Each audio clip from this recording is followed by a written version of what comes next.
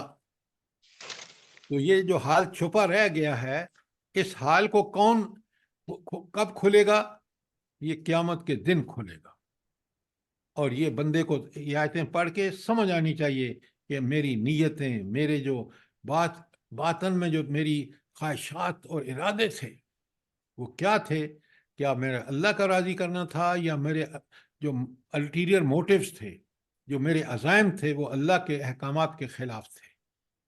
بڑی اس پہ بندہ جو ہے، دیکھیں قرآن نے کس طرح آخرت کے بارے میں ایک ایک چیز باریک بینی سے بیان کی ہے۔ تو قیامت کے روز یہ سب کچھ کھل کر سامنے آ جائے گا، اور جانچ پڑتال صرف اس بات کی نہیں ہوگی کہ کس شخص نے کیا کیا، بلکہ اس کی بھی ہوگی کہ اس کی وجہ کیا تھی، اس کی غرض کیا تھی، اس کی نیت کیا تھی، اور اس کا مقصد کیا تھا۔ آپ ذرا غور سے دیکھیں اور سمجھیں اس بات کو کہ یہ جو بات اللہ تعالیٰ نے ارشاد فرمائی ہے کہ یوم تبلی السرائر، ایک بڑی بات ہے، اور ہم میں سے ہر ایک کو بہت اچھی طرح سوچ سمجھ کر زندگی گزارنی چاہیے، اس لیے کہ اس سوچ سمجھ کے لیے بھی اللہ تعالیٰ نے وَجَعَلَ لَكُمُ السَّمْعَ وَالْأَبْصَارَ وَالْأَفْئِدَةَ، اس نے ہمیں سب کچھ دیا ہے، قوت سماعت، قوت بصارت، فہم و ادراک۔ تو یہ اس لیے دلائل قرآن دیتا ہے کہ تاکہ ہم ان چیزوں کو پوری طرح اطمینان کر کے یکسوئی کے ساتھ اللہ کی رضا کے لیے عمل کریں۔ اچھا، کوئی سوال؟ اچھا، پھر آگے آیت نمبر 10 میں کمال کی بات دیکھیں۔ ایک تو وہ سارے راز کھولیں گے جن کا میں نے آپ کے سامنے ذکر کیا، پھر اللہ تعالیٰ فرماتے ہیں فَمَا لَهُ مِن قُوَّةٍ وَلَا نَاصِرٍ، تو اس وقت انسان کے پاس نہ تو کوئی اپنا زور ہوگا اور نہ کوئی اس کو کی مدد کو آئے گا۔ یعنی ایسا عدل، ایسا انصاف کہ اللہ کی فیصلے میں کوئی مانع ہو ہی نہیں سکتا، نہ اس میں طاقت ہے نہ کوئی دوسرا اس کی مدد کر سکتا ہے۔ یہ ہوگا وہاں معاملات، اور آپ اور میں بڑے آج سے کیئرفل ہو جائیں۔ اگر پہلے کوئی کوتاہیاں تھیں تو اپنے دلوں کو ٹٹولیں، اپنی نیتوں کو، اپنے باطنی عزائم کو، کہ ہمارے مقصد کیا ہے۔ ہمارا مقصد دنیا میں اللہ تعالیٰ کے احکامات کی پابندی، یعنی قرآن و سنت کی پابندی، یہ ہے ہمارا مقصد، اور اسی مقصد کے تحت ہم عمل کریں۔ کیوں؟ آپ کھول کے بتا دیے فَمَا لَهُ مِن قُوَّةٍ وَلَا نَاصِرٍ، وہاں کوئی نہ تو اپنا کوئی بل بوتا ہوگا کہ اپنی طاقت سے بچ جائے، بے بس ہوگا، اور نہ کوئی اس کی مدد کو آ سکے گا۔ کیوں؟ اللہ کے فیصلوں میں کوئی حائل ہو ہی نہیں سکتا۔ اچھا، کوئی سوال آیت نمبر 9 اور 10 کے بارے میں؟ جی، میرا سوال یہ ہے کہ یہ بھید کس کے سامنے کھولے جائیں گے؟ جبکہ اللہ تعالیٰ تو خود ہی جانتے ہیں کہ اس شخص کی نیت کیا تھی، کیا تھا، اس کا عمل کیا تھی، لیکن یہ اب اور کس کے لیے یہ جو نمونہ ظاہر کیا جا رہا ہے؟ اچھا، یہ بات آپ کا سوال بہت اچھا ہے۔ پہلے تو میری بات سنیں، رب کو تو تقدیر لکھتے وقت بھی سب پتہ تھا، لہٰذا اس کا دودھ اور دودھ کا پانی اس وقت ہوتا ہے جب آدمی کو چارج شیٹ دے کر اور اس کے سامنے رکھ دیا جائے، اور پھر اس سے ایک سوال پوچھا جائے کہ ہاں بتا۔ تو یہ عدل کے تقاضے ہوں گے جو اللہ تعالیٰ وہاں آئیڈیل جسٹس کے، جو اللہ تعالیٰ پورے کر فرمائیں گے۔ بات کلیئر ہے؟ جی سر clear. جی، وہ ستار العیوب ہے، ہمارے بھید جیسے دنیا میں ہمارے راز اس نے چھپا کے رکھے ہوئے لوگوں سے، اللہ کرے کہ آخرت میں بھی ہمارے تمام عیب چھپا دے۔ دیکھیے، یہ بات آپ بالکل ٹھیک کہہ رہے ہیں، یہ ان کے چھپیں گے جو دنیا میں اللہ سے تعلق پیدا کر کے غلطیاں چھوٹی موٹی ہوئیں وہ معافیا مانگتے رہے، ان کا تو ستار العیوب ہے۔ لیکن یہ قیامت کا دن قائم ہی اس لیے ہوگا کہ بندے کو صاف صاف بتا دیا جائے کہ دیکھ یہ ہے تیرا کرتوت جو تو دنیا میں کرتا رہا ہے، تاکہ اس کو خود یہ بات احساس ہو جائے کہ میرے ساتھ معاملہ عین عدل کے مطابق کیا جا رہا ہے، میرے کرتوت ہی ایسے ہیں کہ مجھے یہ جو سزا دی جا رہی ہے۔ عدل کا تقاضا بھی یہی ہے کہ آدمی کو سب سے پہلے اس کی چارج شیٹ دی جائے اور اس چارج شیٹ پہ اس کو وہ کلیریفیکیشن دے۔ اور آپ دیکھیں رب العالمین کا آپ نظام دیکھیں، وہ کیا ہے کہ جب وہ انکار کرے گا تو اس کے ہاتھ بولیں گے جس سے اس نے وہ کام کیا، اس کے پاؤں گواہی دیں گے جس سے وہ چل کر گیا، اس کی زبان گواہی دے سی جس سے اس نے استعمال کیا بولنے کے لیے۔ ذرا اس سسٹم کو پوری طرح سمجھیں۔ لہذا اللہ تعالیٰ کو تو پہلے سے پتہ تھا، اس وقت بھی پتہ ہے، لیکن یہ عدل کے تقاضوں کو پورا کیا جا رہا ہے اور اس انسان کو سب کچھ اس کے سامنے رکھا جا رہا ہے۔ بات کلیئر ہے؟ جی سر جی۔ فاروق صاحب آپ نے سوال پوچھا ہے، آپ مطمئن ہیں جواب سے؟ جی بہت شکریہ۔ دراصل یہ جو مائک آن کرنا آف کرنے والے پروسیس میں ٹائم لگتا ہے، ادروائز بات ہم آپ سے سن رہے ہیں، اور بہت شکریہ آپ کا۔ جزاک اللہ۔ اچھا، اب ذرا آگے چلتے ہیں۔ پھر میں نے آپ کو بتایا نا، یہ بڑی نوٹ کرنے کی بات ہوتی ہے کہ مکی صورتوں کے آخر میں اللہ تعالیٰ نے ایک پورے اس قرآن کے طالب علم کے لیے ایک میسج رکھا ہے۔ وہ میسج کیا ہے؟ وَالسَّمَاءِ ذَاتِ الرَّجْعِ۔ پہلے تو شہادتیں پیش کی ہیں، آسمان جو بارش برسانے والا ہے اس کی قسم، وَالْأَرْضُ ذَاتِ الصَّدْعِ، اور پھٹ جانے والی زمین۔ زمین کب پھٹتی ہے؟ اب آپ زمیندار ہو نا تو آپ کو پتہ ہو، میں زمیندار ہوں، مجھے پتہ ہے کہ فصل جب بھی زمین سے کوئی چیز اگتی ہے تو وہ پھاڑ کر زمین کو نکلتی ہے۔ تو یہ اس کی طرف اشارہ ہے کہ زمین جو نباتات اگتے وقت، یہ میں نے ایڈ کیا ہے، پھٹ جانے والی زمین کی قسم، انہو لقول فصل۔ یہ قرآن ایک جچی تلی بات ہے، قرآن کی بات ایک بڑی جچی تلی بات ہے۔ اس کی بات اس لیے جچی تلی ہے کہ جب نازل ہوا تو بھی حق، قیامت تک حق، آج بھی حق، اور ہر زمانے میں اسی کی بات کو معیار سمجھا جائے گا، حق۔ اور یہ بات بہت بڑی پکی ہے، آپ تاریخ اٹھا کے دیکھ لیں، آپ قوموں کے حال پڑھ لیں، سورہ آراف میں، سورہ ہود میں، سورہ اس میں شعراء میں، کہ اللہ تعالیٰ نے کس طرح ان قوموں کو عین عدل کے مطابق فیصلہ چکایا۔ جو اس وقت انبیاء آئے ان کی طرف، انہوں نے دعوت دی، انہوں نے قبول نہیں کیا، پھر بھی اللہ تعالیٰ نے مہلت دی، اور اس کے بعد ان کو جس صورتحال سے دوچار فرمایا وہ آپ کے سامنے ہے۔ تو لہٰذا اس کی بات فیصلہ کن ہے، اور ایسا فیصلہ، اچھا قرآن کے طالب علم کو نوٹ کرنا چاہیے، ذرا بڑے غور سے سنیے۔ قرآن مثلاً اصول بیان کرتا ہے، لا یکلف اللہ نفسا الا وسعها، ایک اصول ہے۔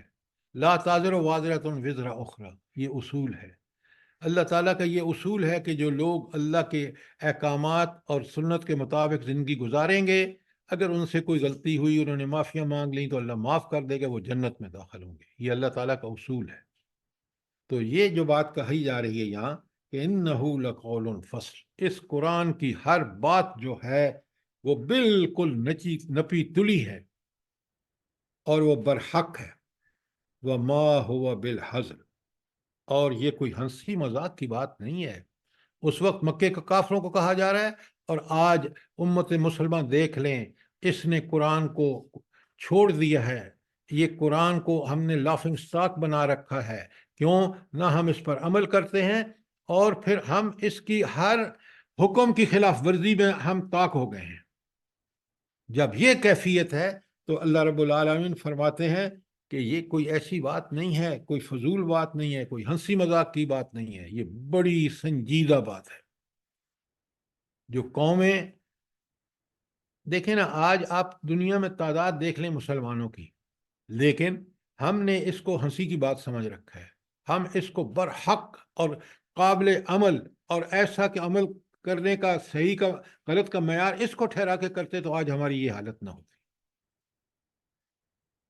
آپ پوری دنیا کو دیکھ لیجئے، مسلمان دنیا کو دیکھ لیجئے، اپنے ملک کو دیکھ لیجئے، اداروں کو دیکھ لیجئے. جب قرآن سے ہٹتے ہیں لوگ، فرد ہو یا گروہ ہوں یا حکومتیں ہوں، تو کس قدر پستی میں چلی جاتی. جی سر، خود سارا قرآن خوانی پہ ہے. جی سارا دور قرآن خوانی پہ ہے، قرآن کو سمجھنے پہ نہیں ہے اور عمل کرنے پہ نہیں ہے. بالکل آپ نے ٹھیک کہا. قرآن خوانیاں تو اس لیے ہم کرتے ہیں نا کہ ہم نے یہ سب بدعتیں ایجاد کر لی ہیں. قرآن آیا تھا تاکہ ہم اس کو سمجھیں، اس کے مطابق عمل کریں. اتباع قرآن کی آیتیں میں بھیجتا ہوں آپ کو، ذرا دیکھیں قرآن کس قدر اللہ تعالیٰ تاکید کرتے ہیں، تاکید فرماتے ہیں کہ اس قرآن کا اتباع کرو. وہ بھی ہم نے بلا دیا، نہ سمجھتے ہیں، نہ اس پر عمل کرتے ہیں، نہ اس کو اپنی زندگی کا لاہ عمل بناتے ہیں، نہ فرد بناتے ہیں، نہ حکومتیں بناتی ہیں. تو نتیجہ آپ کے سامنے ہے. پھر حضرت عمر رضی اللہ تعالیٰ راوی ہیں، میں حدیث آپ کو سناتا ہوں. ان اللہ یرفع بہذا الکتاب اقواما، اللہ تعالیٰ اسی قرآن کے ذریعے قوموں کو رفتیں اور ترقیاں عطا فرمائے گا. آپ تاریخ گواہ ہے اس کے اوپر. اور وہ یدعو بہ آخرین، دوسرا حصہ، اسی قرآن کو چھوڑ کر، اسی کو لافنگ سٹاک بنا کر قوم ذلت اور پستی سے دوچار. تاریخ پھر اس پر گواہ ہے. انہ لقول فصل، آیت نمبر 13. یہ ایک جچی تلی ٹھیک بات ہے. وما هو بالحزر، یہ کوئی بیہودہ بات نہیں ہے، یہ کوئی ہنسی مذاق کی بات نہیں ہے. اچھا، اب آج 15 اور 16 کو سنیں ذرا. یہاں ایک بات انسان اچھی طرح قرآن کی تعلیمات کے نتیجے میں اس کو پلے باندھ دے. وہ کیا ہے کہ انہم یکیدون کیدا، یہ کفار بھی چالیں چل رہے ہیں. اس وقت مکے والے چل رہے تھے کہ قرآن کو کسی طرح معاشرے میں اس پر عمل کرنے کے لیے، اور لوگوں جو کوشش کر رہے ہیں ان کو کس دور رکھا جائے. یصدون عن سبیل اللہ، اللہ کے راستے سے روکنے میں ان کفار مکہ نے ایڑی چوٹی کا زور لگایا. اور آج تو فتنوں کی بھرمار ہے. یہ ورلڈ پروگرام جو امریکہ کا ہے، ورلڈ آرڈر، اور اس کے تحت یہ جتنے ادارے ہیں، یونائٹڈ نیشن، IMF، گنتے جائیے، ان سب کا مقصد یہ ہے کہ اللہ کے مقابلے میں، دین اسلام کے مقابلے میں ایک دین وضع کیا جائے جو کبھی کیپٹلزم کی شکل میں آپ کے سامنے آتا ہے، کبھی سوشلزم کی، اور کبھی کمیونزم کی شکل میں ہمارے سامنے آتا ہے. یہ سارے طاغوت ہیں. کیوں؟ یہ اللہ تعالیٰ کی حاکمیت کو چھوڑ کر کسی اور کی حاکمیت قائم کرنا چاہتے ہیں، طاغوت کی حاکمیت قائم کرنا چاہتے ہیں. لہٰذا اللہ تعالیٰ فرماتے ہیں کہ چل لیں یہ جتنی چالیں چل سکتے ہیں. انہم یقیدون کیدا، یہ کفار چالیں چل رہے ہیں. وعقید کیدا، اور میں بھی ایک تدبیر کر رہا ہوں. یہ بڑی اہم بات ہے کہ تدبیریں کامیاب کس کی ہوتی ہیں؟ اللہ کی ہوتی ہیں.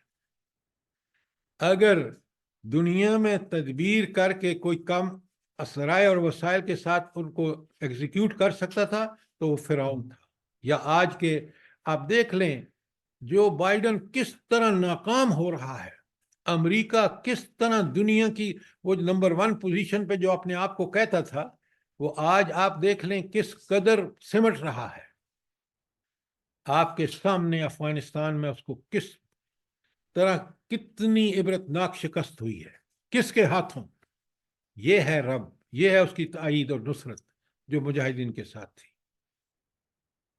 نیتن ہاؤ اٹھا اور اس نے کہا کہ میں اس غزہ کی پٹی کو ہمیشہ کے لیے ختم کر دیتا.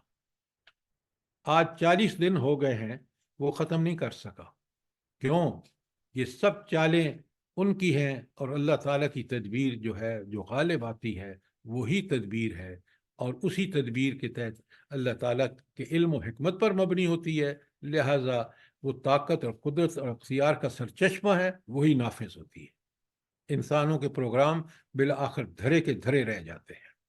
اللہ ایسی عبرت بناتا ہے ان باغیوں کو، فرعون کو آپ دیکھ لیں، آج بھی میں نے دیکھی ہے، آپ جا کے دیکھ لیں کہ مصر کی زو میں اس کی وہ پنجر رکھا ہوا ہے۔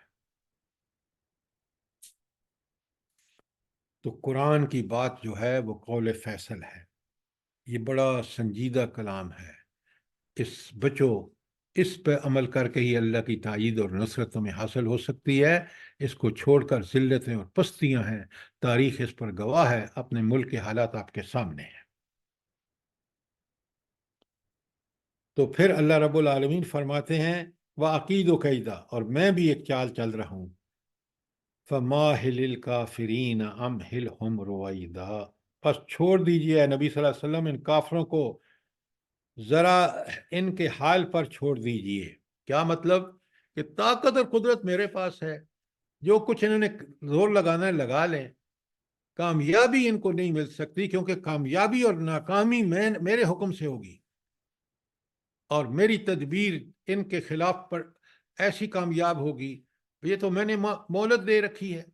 اچھا، یہ مہلت کی بات کو بڑی اچھی طرح سمجھیں۔ اللہ تعالیٰ مہلت اس لیے دیتے ہیں، دو وجہ ہے۔ نیک لوگوں کو مہلت ان کے لیے توبہ کر کے باز آ جاتے ہیں، اس سے فائدہ اٹھاتے ہیں مہلت سے۔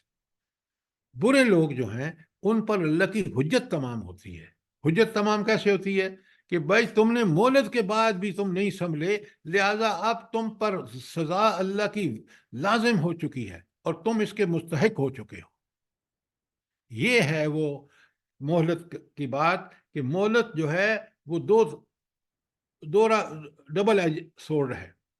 نیک لوگوں کے لیے وہ معافی کا سبب بن جاتی ہے، وہ توبہ طائب ہو کے صراط مستقیم پہ آ جاتے ہیں، اور برے لوگ جب اس مہلت سے بھی فائدہ نہیں اٹھاتے تو وہ اللہ کے غضب کا شکار ہوتے ہیں، اور ان پر حجت تمام ہو جاتی ہے کہ اللہ نے مہلت دی، اس کا بھی انہوں نے فائدہ نہیں اٹھایا۔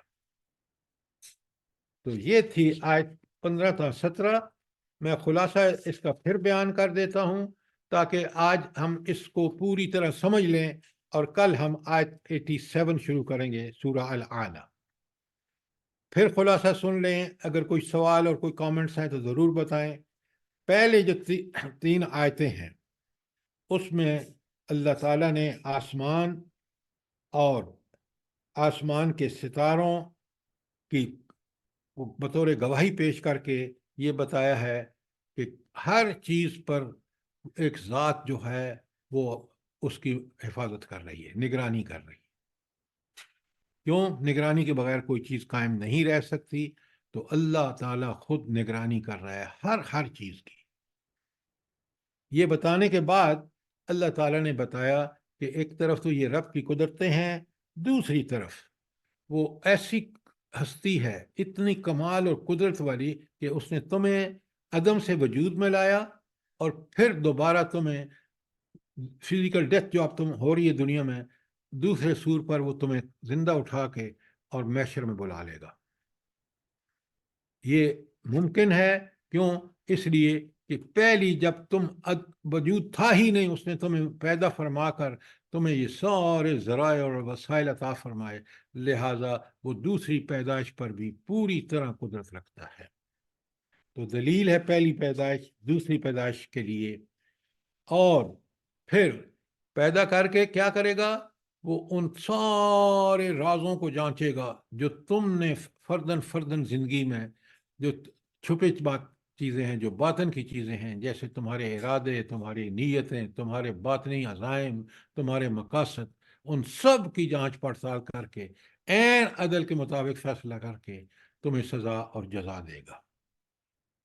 اور پھر یاد رکھو، دنیا میں تمہارے لیے رہنمائی کا پورا بندوبست کر دیا اللہ تعالیٰ نے، اور وہ قرآن بھیجا جو قول فیصل ہے، جس کی بات آپ دیکھ لیں 1400 سال گزر گئے ہیں، اس نے جس چیز کو حق کہا وہی آج بھی حق ہے، اور جس کو باطل کہا وہی باطل ہے، اور جو اس نے اصول بیان کیے ہیں وہ اٹل ہیں، ان میں کوئی تبدیلی ممکن نہیں ہے، اور قیامت تک جو ہے یہی کتاب رہنما رہے گی، یہی قرآن اور یہ سنت جو ہے، اسی پر عمل کر کے تم کامیاب ہو سکتے ہو، لہذا اسی کی طرف آؤ۔ اور یہ بھی بتا دیا کہ کافروں کی چالیں الٹی پڑیں گی۔ آپ کہہ سکتے ہیں آج کہ بھائی یہ تو آج کے دور میں تو کافروں کی چالیں بڑی کامیاب ہیں، اس کی صرف ایک وجہ ہے، وہ بھی قرآن نے پہلے بتا دی ہے کہ تم اگر انتم الاعلون ان کنتم مومنین، اگر تم واقعی مومن ہو تو پھر فتح تمہاری ہوگی۔ آج ہم مومن نہیں ہیں۔ کاش اتنی بڑی تعداد مسلمانوں کی آج کی دنیا میں، اتنے بڑے ذرائع اور وسائل، کاش ہم مومن ہوتے تو آج یقین مانے دنیا کی سب سے بڑی طاقت اللہ کے فضل و کرم سے ہم سر جی یہ کتنی بڑی بات ہے، وما ہوا بالہزل، یہ ہنسی اور بے فائدہ بات نہیں ہے۔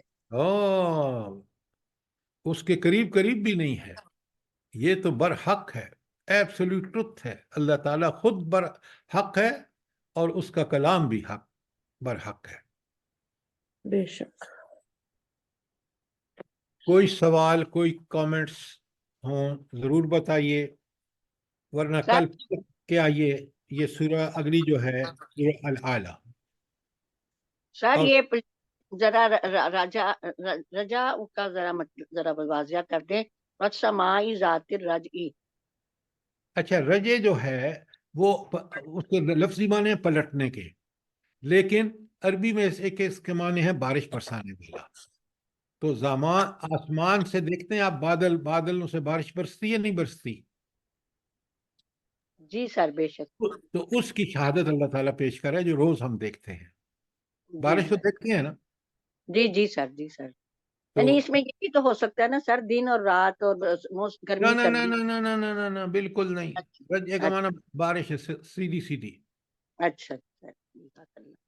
اچھا پلس رائے سے ایک بات یہ بھی ذہن میں آتی ہے، بعض اوقات بندہ لاپرواہی میں کوئی ایسے کام کرتا ہے، جیسے کیلے کا چھلکا ہی کھا کے پھینک دیا، تو اس سے کتنا نقصان ہوا بعد میں۔ تو یہ راز تو اس دن کھلے گا، بندے کو پتہ بھی نہیں کیا نقصان ہوا ہے اس کے ایک ایکشن سے۔ ڈاکٹر صاحبہ آپ ٹھیک فرما رہی ہیں، انسان دنیا میں بڑے اس کے الٹیریئر موٹیوز ہوتے ہیں جو کسی بندے کو نہیں پتا، لیکن قیامت کے دن یہ سب اللہ تعالیٰ کھولے گا اس بندے کے سامنے۔ اچھا یہ جو ہم نے اگلی صورت پڑھنی ہے، اس میں نے کل پھر آپ یہ چند چیزیں بڑی کلیئرلی پڑھ کے آئیں گے۔ مثلا اس میں سب سے پہلے الذی خلق، نمبر 1 خلقہ، نمبر 2 فسوا، نمبر 2، نمبر 3 قدرہ، نمبر 3 اور فہدا، نمبر 4۔ یہ چاروں کو اچھی طرح پڑھ کے آئیے، یہ بہت اہم قرآن کی اصطلاحیں ہیں، اور اگر ہم اس کو سمجھیں گے کل تو پڑھ کے آتے ہیں نا آپ، جو بھی سوال ہوں وہ آپ نوٹ کر لیں، اور جب ہم یہاں پڑھیں تو آپ ضرور ان سوالوں کو اپنے پاس کلیئر کر لیں، اس لیے کہ ایک اچھے طالب علم کا جو خاصہ ہوتا ہے وہ یہ ہے، میں نے زندگی بھر پڑھایا ہے کہ وہ اپنی کلاس میں ساری ڈیفیکلٹیز دور کر کے جاتا ہے بذریعہ سوال۔ اور آپ کو پتہ ہے حضور نبی کریم صلی اللہ علیہ وآلہ وسلم نے سوال کو نصف علم کہا ہے۔ کیوں؟ اگر آپ اپنی ڈیفیکلٹیز کو بالکل ٹھیک سمجھ گئے ہیں اور اس کو سوال میں بیان کر دیا ہے تو آدھا علم آپ مسئلہ آپ کو سمجھ آ گیا، مسئلے کا حل جو ہے وہ آپ کو جواب میں مل جائے گا۔ تو پوری طرح تیاری کر کے آئیے تاکہ کل ہم جو ہے اس صورت کو، سورہ اعلیٰ جو ہے بڑی پسندیدہ صورت ہے نبی کریم صلی اللہ علیہ وسلم کی، آپ اس کی تلاوت فرماتے تھے، اور کل جب ہم اس کو پڑھیں گے تو خود آپ کو بھی اندازہ ہو جائے گا کہ یہ جو 4 اصطلاحیں میں نے آپ کو بتائی ہیں، اللہ تعالیٰ نے کتنا اس میں کتنی گہرائی اور گہرائی ہے۔ تو سر جی یہ بات آپ نے صحیح کہی، جب ہم سوال کرتے ہیں اور ہمیں ڈانٹ پڑتی ہے تو وہ بالکل ہمارے دماغ میں